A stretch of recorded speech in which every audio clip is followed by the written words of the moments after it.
내 평생 소원이 이것뿐 주의 일을 하다가 이 세상 이별하는 날 주 앞에 가리라, 그 찬송을 부르는데 갑자기 목이 메는 거예요.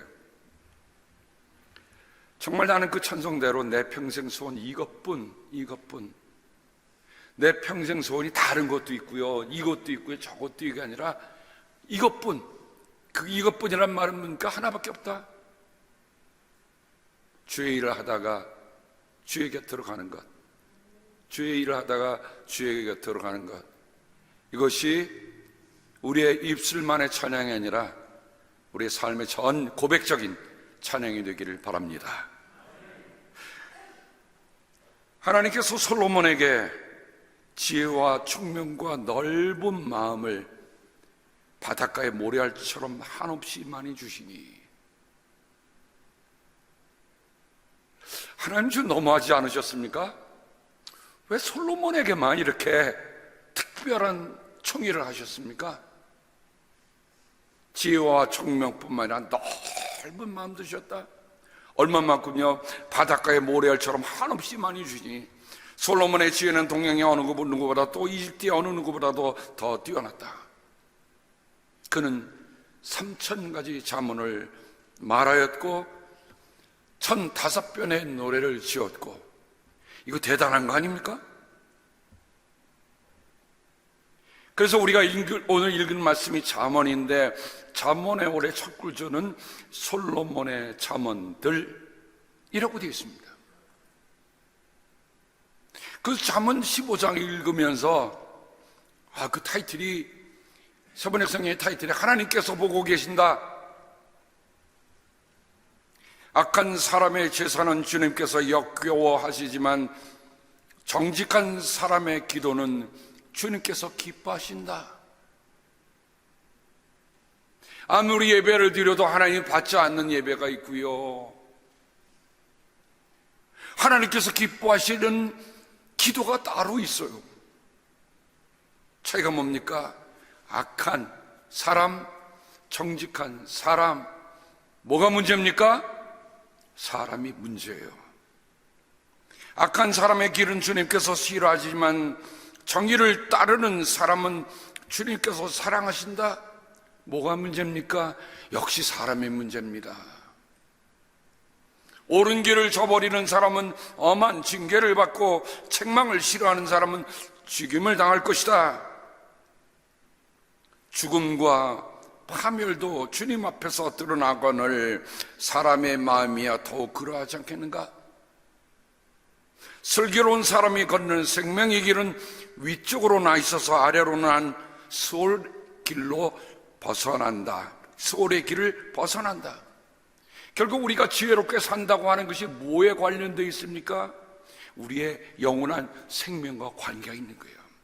삶과 죽음이라고 하는 것에 관계 있는 게 지혜입니다. 그래서 우리가 잠언을 읽고 또 읽어야 돼요. 목숨을 살리는 책망에 귀를 기울이는 사람은 지혜로운 사람들 사이에서 자리를 잡는다. 훈계를 싫어하는 사람은 자기 생명을 가볍게 여기는 사람이지만 책망을 잘 듣는 사람은 지식을 얻는 사람이다. 주님을 경외하려는 것은 지혜가 주는 훈계이다. 겸손하면 영광이 따른다. 저는 잠언 15장의 말씀을 다시 한번 읽어가면서 내가 정말 지혜롭게 살고 있는가? 어리석게 살고 있는가? 정직하게 살고 있는가? 아니면 악하게 살고 있는가 하는 것을 물어봤어요. 솔로몬이 아까 3,000개의 잠언으로 썼다고 했는데 우리 잠언서에는 솔로몬의 잠언이 800개로 들어와 있습니다. 그런데 그 8개로 끝나지 않고 낯선 두 사람의 이름이 잠언이 끝날 30장, 31장에 나타나고 있는 것을 볼 수가 있습니다. 한 사람이 아구리오, 한 사람이 르무엘 왕입니다. 근데 아굴과 르무엘은 아무리 성경을 다른 것을 대조해 보려고 해도 찾을 곳이 아무것도 없어요. 그러니 왜 알지 못하는 사람의 이름을 잠언을 끝내면서 그 사람의 이름을 넣었을까? 문득 이거 예사롭지가 않구나. 아굴이라는 이름의 뜻은 모으는 자라는 말입니다. 그래서 제가 이런 해석을 해봤어요. 이 사람이 편집자구나. 그가 야케의 아들이라고 해서 야케라고 하는 사람의 이름 뜻을 보면 야케는 경건한, 완전한, 순종하는 이라는 뜻이 있다고 한다면, 그럼 이 아굴이라는 사람이 어떤 사람이요? 경건한 아비를 둔 아들입니다. 순종하는 아들이에요. 우리 세번역 성경과는 달리 공동 번역에는 이렇게 번역을 새로 하고 있습니다. 이것은 마사 사람 야케의 아들 아굴의 말이다. 그가 이렇게 이른다. 하나님께서 나와 함께 계셨더라면, 하나님께서 나와 함께 계셨더라면 이 잠언을 이디엘에게 주고 이갈에게 준다고 하는데, 이디엘은 말이 하나님이 함께 하신다는 뜻을 가지고 있는 말이에요. 내가 이렇게 되지는 않았으리라, 내가 이렇게 삼켜버린 자가 되지는 않았을 것이다. 이갈이란 말이 그 안에 담겨 있습니다. 아마 공동번역은 자음만 되어 있는 원문에다 몸의 위치를 이렇게 바꾸느냐 저렇게 바꾸느냐에 따라서 이런 뜻을 우리에게 새롭게 번역해주고 있습니다. 자, 그러면 잠언 30장에 왜 아굴이라는 편집자 이름이 나타났을까? 저는 이런 생각을 해봤어요. 아굴은 지혜의 왕 솔로몬의 말로를 알았습니다. 누구요? 솔로몬. 그 사람이 뭐라고 이름 났다고요? 지혜의 왕. 근데 그 솔로몬 왕의 말로를 보면서 이 아굴은 가슴이 몹시 찌르도록 아팠을 것이에요.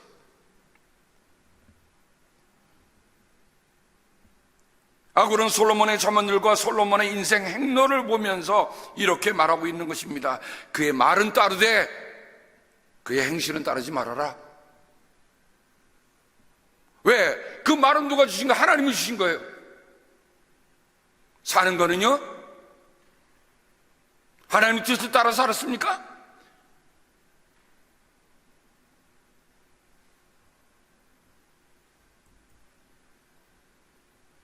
그래서 제가 아굴의 입장으로 아마 이런 탄식을 하지 않았겠는가?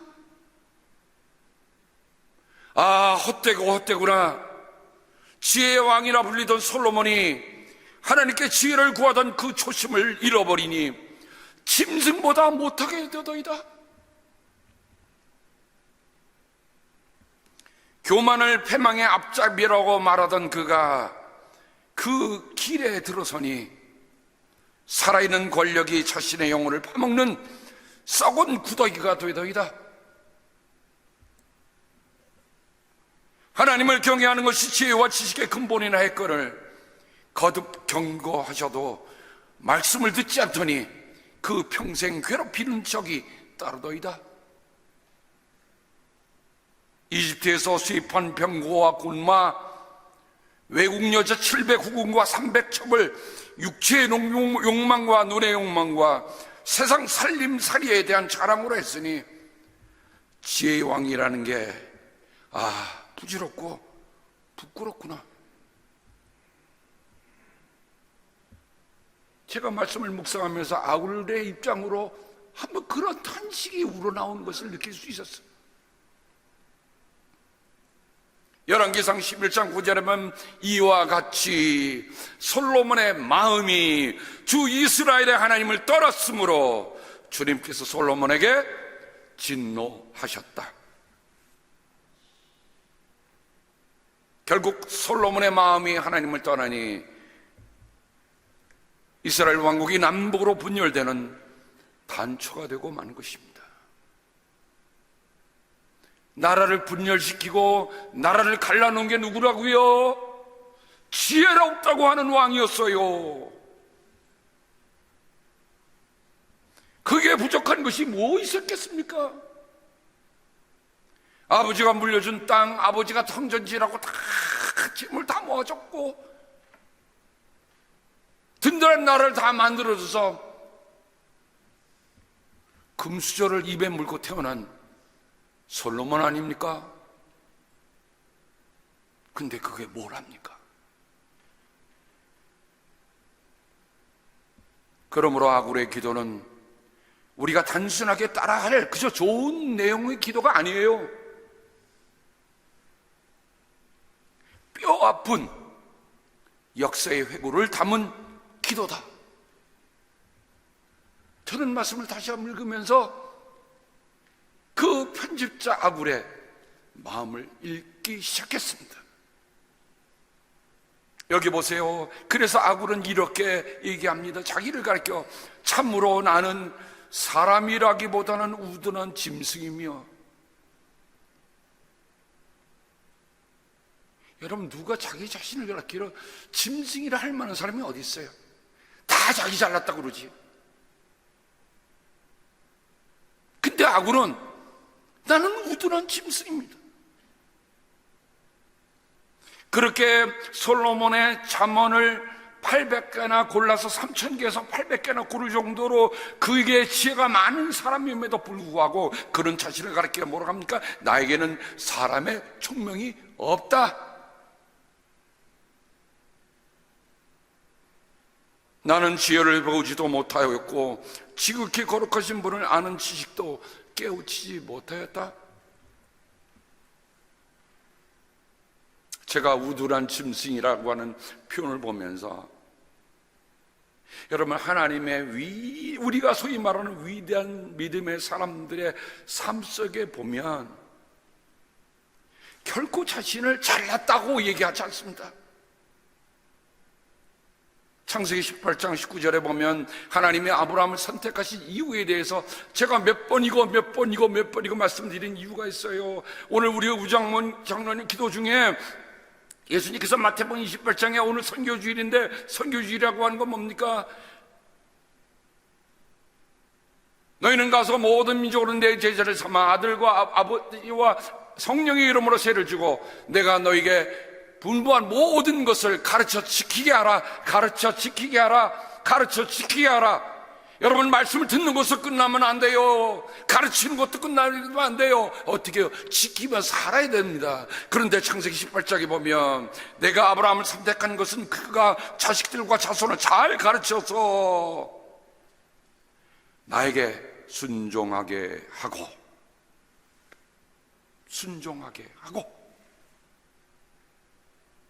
여러분, 우리가 하나님의 말씀에 순종하는 것이 우리의 교만을 꺾는 일이에요. 다른 말로 하면 교만한 사람은 순종하지 않아요. 옳고 바른 일을 하도록 가르치라는 뜻을 하는 것이다. 그의 자손이 아브라함에게 배운 대로 하면 나는 아브라함에게 약속한 대로 다 이루어주겠다. 누구의 약속입니까? 하나님이 아브라함에게 가지신 약속이에요. 야, 아브라함이 마음이 어떻겠어요? 여러분, 만약에 여러분이 하나님께로부터 이런 약속을 직접 받는다면 여러분은 어떻게 하세요? 저 같으면 기절할 것 같아. 마음은 풍성해서 하늘까지 나를 것 같아. 야, 난 하나님부터 이렇게 위대한 약속을 받아서 자랑하고 다닐 것 같아. 근데 아브라함은 그렇지 않더라고요. 하나님이 소돔과 고모라를 멸하시겠다고 하는 하나님의 계획을 아브라함에게 말씀하실 때 아브라함이 하나님께 아뢰는 말 내용이 있습니다. 티끌이나 죄밖에 안 되는 주제에 제가 주님께 감히 아뢰입니다. 하나님께서 내게 위대한 약속을 주셨으니까 내가 하나님 앞에 당당하게 구합니다. 아브라함은 그렇게 얘기하지 않았어요. 그 소돔과 고모라에 있는 그 백성들을 보면서 저들을 어떻게 구원하달라고 하나님 앞에 박해하는 50명, 40명 자꾸 내려가는 그의 속에서 뭐가 있었습니까? 아브라함이 자기 자신을 하나님 앞에 나는 티끌입니다. 나는 죄밖에 되지 않는 주제입니다.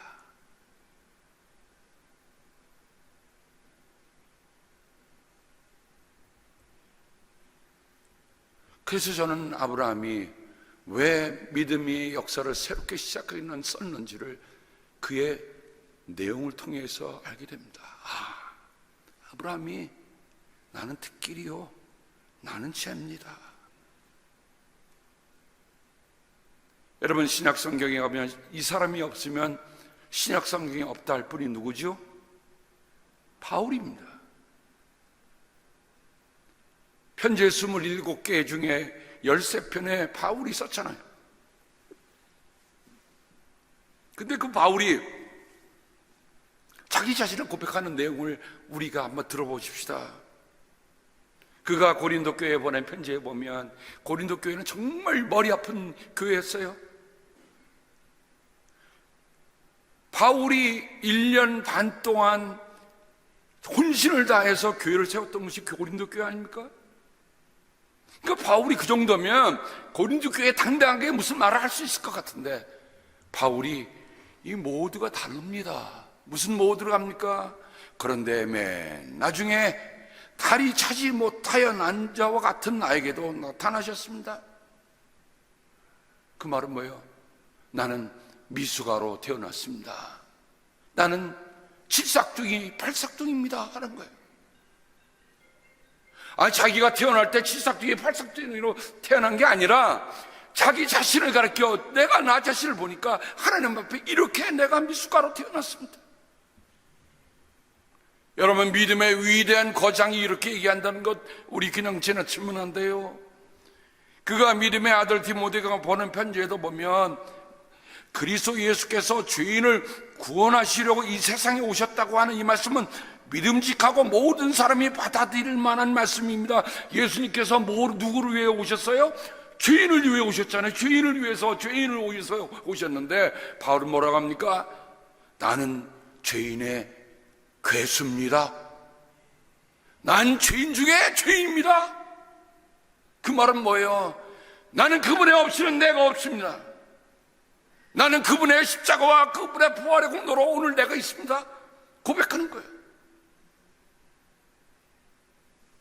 이게 오늘 우리 사도신경을 노래하는 하늘 찬양대가 I believe, 내가 뭘 믿어요? 예수님께서 죄인을 구하러 이 세상에 오셨는데 내가 그 은혜를 받을 죄인인데 그 죄인의 우두머리입니다.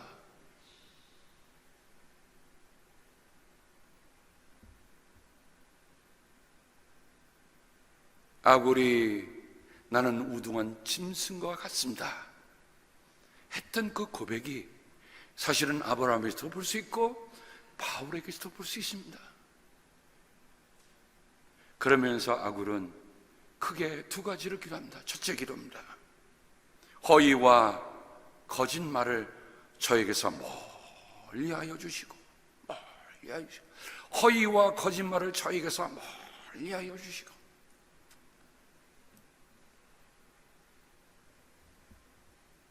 지금 대한민국은 큰일입니다. 거짓말을 밥 먹듯 하는 사람들이 정권을 잡고 있다고 하는 것이 큰일입니다. 허위와 거짓말. 여러분, 러시아 공산당의 가장 냉철했던 사람이 누굽니까? 스탈린입니다. 스탈린이 신학까지 공부한 사람이에요.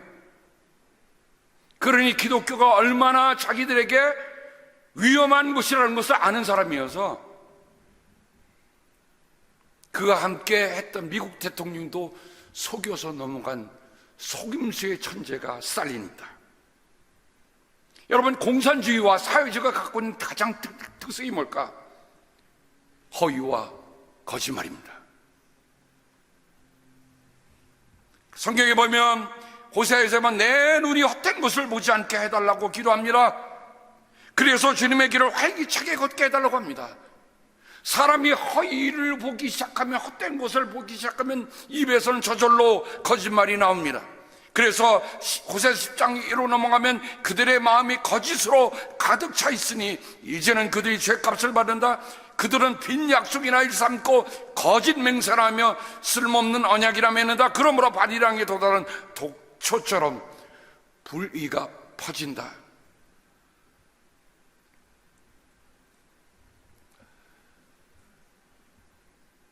여러분 혹시 이런 신드롬이라는 말을 들어본 적 있습니까? 위플리 신드롬.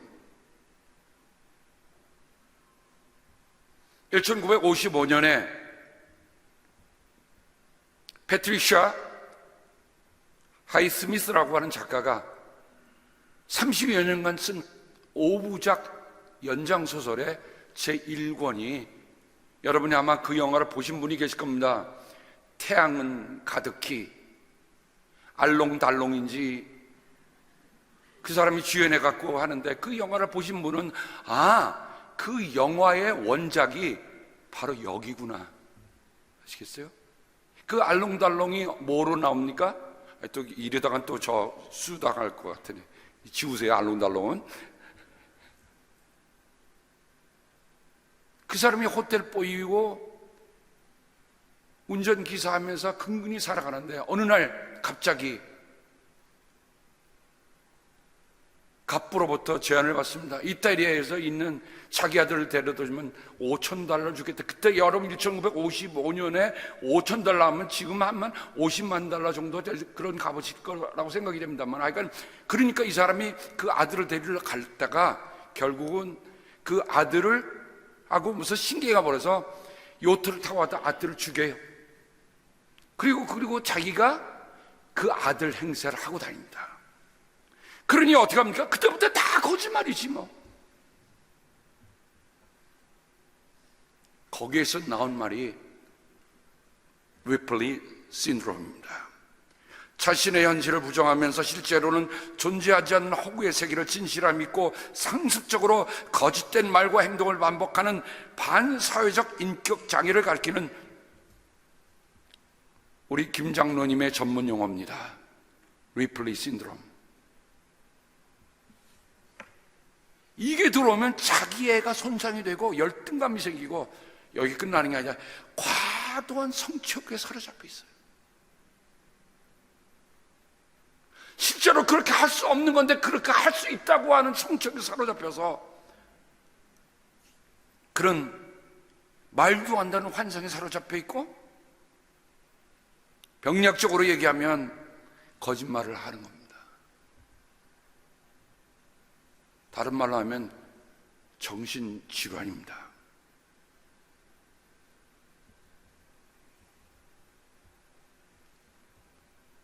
저는 지금 대한민국이 허위와 거짓으로 가득한 미스터 위플리 두 사람이 정의와 자유와 질서를 어지럽히고 있음을 보게 됩니다. 그들이 아무리 좋은 대학을 나오고 그들이 아무리 권력을 갖고 있다 할지라도 저는 그들 속에 있는 것이 바로 위플리 신드롬인 것을 보게 됩니다. 그 위플리 신드롬, 더 탤런티드 미스터 위플리라고 하는 그 책을 보면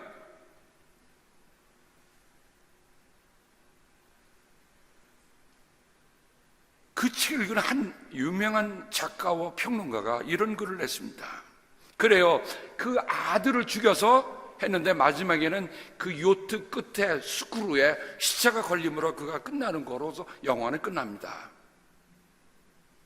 가끔 첫 살인의 추억이 그를 불편하게 하지만 장기적으로 지속되는 죄책감은 느끼지 못한다. 그가 살인을 하는 이유는 자신과 친구들과 사업 파트너들과 집을 보호하기 위할 뿐이다. 아마 다른 보통 사람들이라도 다르진 않을 것이다.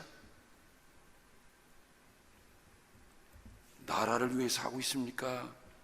아니면 자기 집을 하고 자기 집, 자기 개인, 자기 사업 파트너를 위해 하고 있습니까?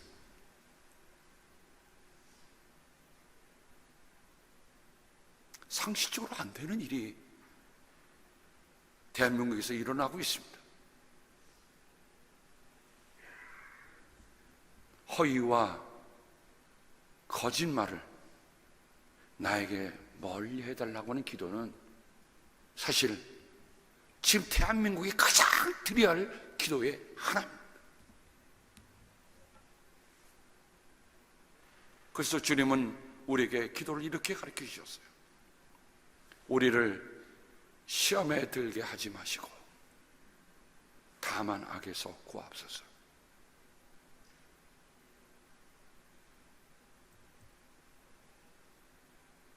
우리의 기도 두 번째 내용은 이렇습니다. 저를 가난하게도 부유하게도 하지 마시고 오직 저에게 필요한 양식만을 주십시오. 제가 배불러서 주님을 부인하면서 주가 누구냐고 말하지 않게 하시고, 제가 가난해서 도둑질을 하거나 하나님의 이름을 욕되게 하거나 하지 않도록 하여 주십시오.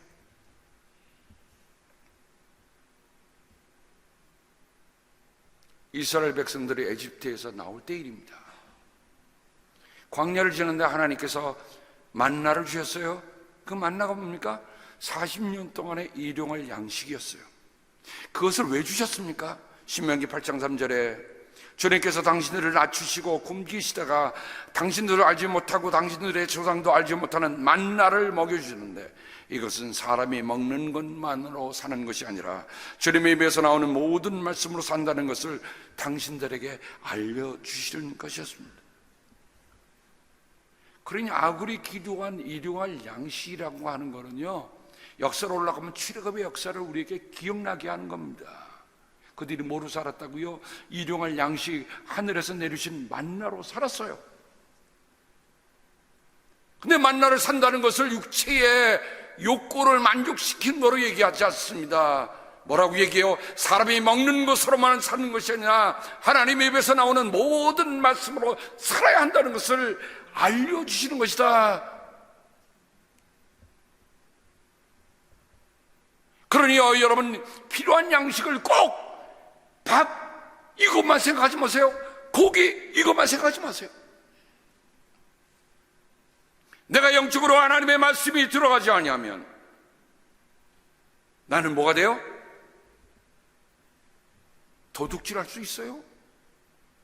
그 말은 뭡니까?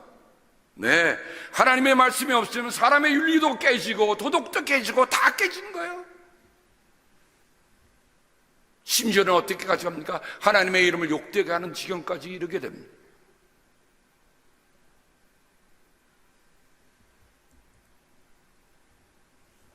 모세는 이어서 얘기합니다. 당신들이 배불리 먹으며 좋은 집을 짓고 거기에서 살지라도 또 당신들의 소와 양이 번성하고 은과 금이 많아져서 당신들의 재산이 늘어날지라도 혹시라도 교만한 마음이 생겨서 당신들을 이집트 땅 종살이 하던 집에서 이끌어내신 주 당신들의 하나님을 잊어버리는 일이 없도록 하십시오.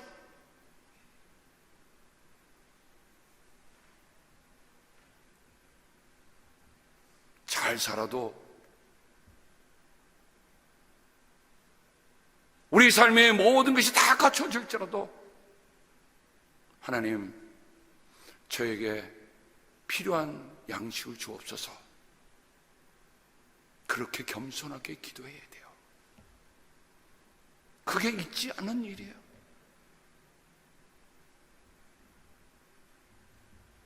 광야에서는 당신들의 조상도 알지 못하던 만나를 당신들에게 먹이셨습니다. 이것이 다 당신들을 단련하시고 시험하셔서 나중에 당신들이 잘되게 하시려는 것이었습니다. 여러분, 하나님이 우리를 자녀 삼으시고 하나님의 자녀로 이끌어갈 때 우리가 못되기를 바라시겠어요? 그러면 어떻게 살아야 돼요? 내 하나님의 입에서 나온 말씀이 내 삶을 움직여가는 필요한 양식이 되기를 기도하면서 가야 돼요. 먹고 마시는 것으로 만족하는 인생이 아니라 먹고 마시는 것으로 만족하다니 뭐가 돼? 미스터 리필가 되잖아요. 사람 죽여도 눈 하나 깜짝하지 않아. 자기가 아들 행세를 하고 다녀.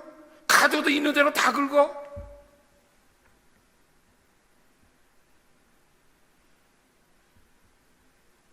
모세는 또한 이렇게 얘기합니다. 당신들이 마음속으로 이 재물은 내 능력과 내 손의 힘으로 모은 것이라고 생각할 것 같아서 걱정이 됩니다.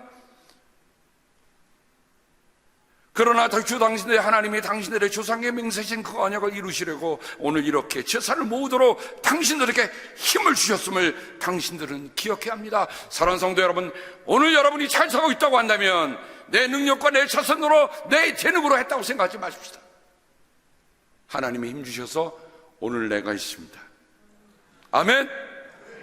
우리가 그렇게 선언해야 돼. 에브리데이 하나님께서 내게 힘을 주셔서 하나님의 주심으로 내가 오늘 삽니다. 어제 27년 만에 만난 성도님의 따님 결혼식에 초청을 받아서 다녀왔습니다. 정인이가 3월생이고 그 딸은 5월생이에요. 참 고운 집사님이셨어요. 근데 어저께 제가 딱 들어가서 인사하는 순간에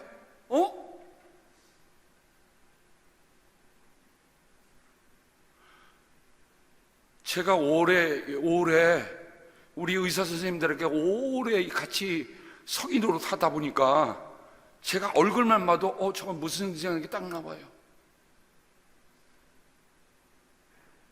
저를 보는데 고개가 편치 않습니다. 몸이 중심을 자꾸만 잃기 시작해요. 너무 가슴이 아팠어요. 아내하고 어쩌다가 저렇게까지 됐지?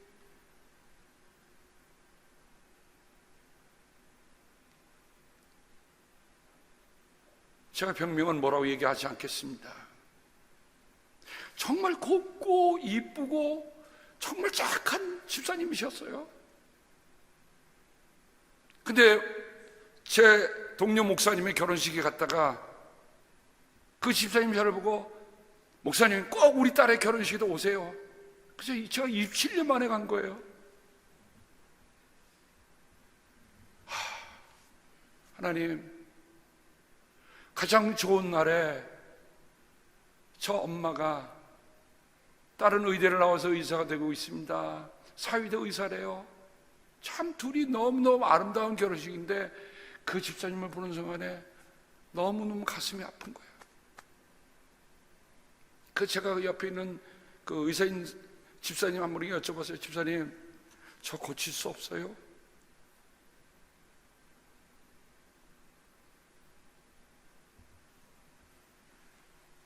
아마 그분은 오늘도 하나님께 그렇게 기도할 겁니다.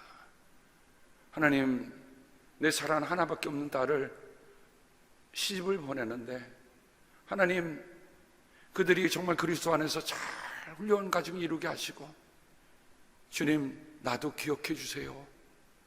내 몸이 더 중심을 잃어가지 않고 내가 그들이 손주를 하고 내 품에 안고 살 수 있도록 도와주세요.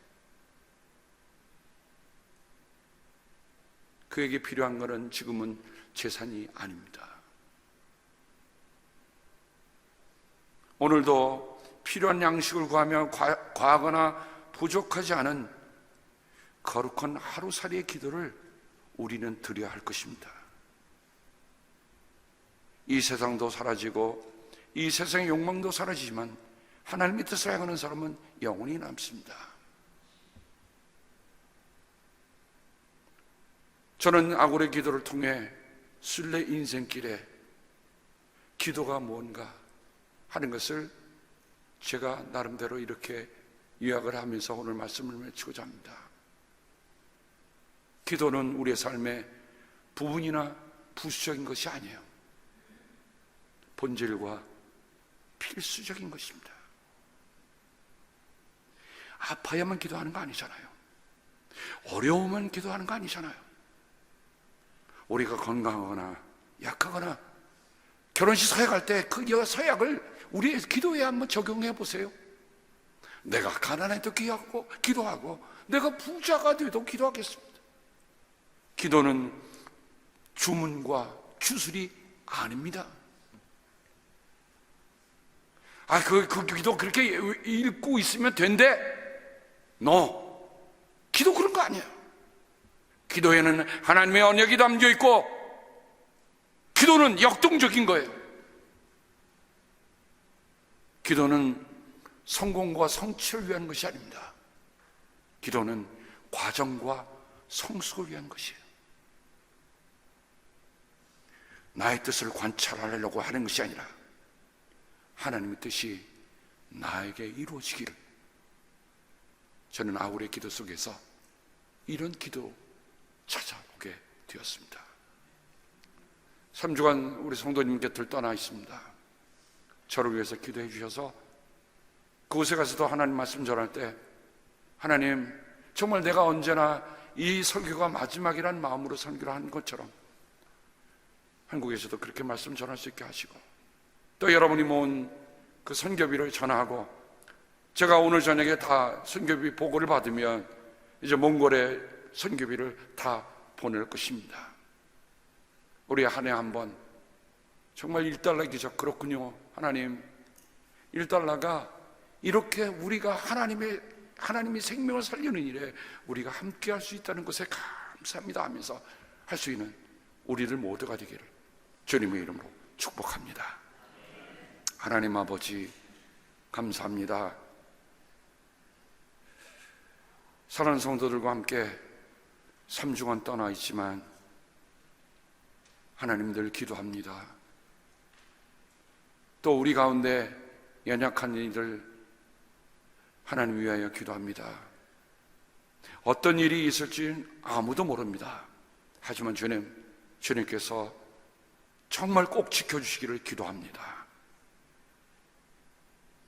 아굴의 기도, 하나님, 이거 그냥 읽는 기도가 아닌 것, 오늘 말씀을 통해서 우리가 함께 깊이 새기며, 하나님, 허위와 거짓말을 내게 멀리하여 주시고 내게 필요한 양식을 주시옵소서. 예수님의 이름으로 간절히 기도합니다. 아멘.